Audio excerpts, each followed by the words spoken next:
Hello everyone, I'm Amy from Alpine Mold.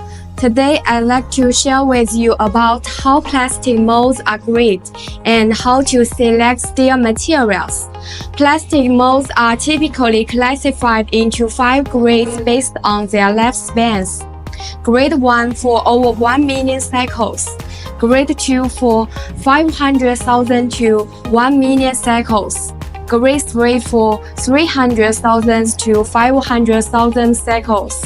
Grade 4 for 100 cycles to 300,000 cycles.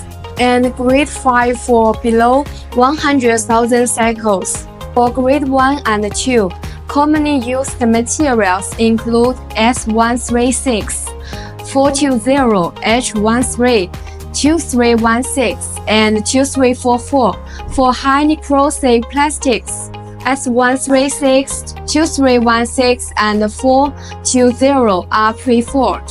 If the corrosion is mild, options such as SKD61, NAK80, and PK90 can be considered. For products with high aesthetic requirements like transparent or polished mirror-like finishes, S136, 718S, NAK80, and 420 are suitable choices.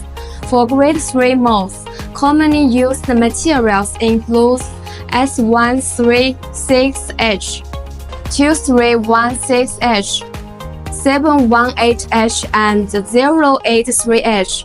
Grade 4 and 5 molds, E20, 718, 2711, and 2738 are commonly employed.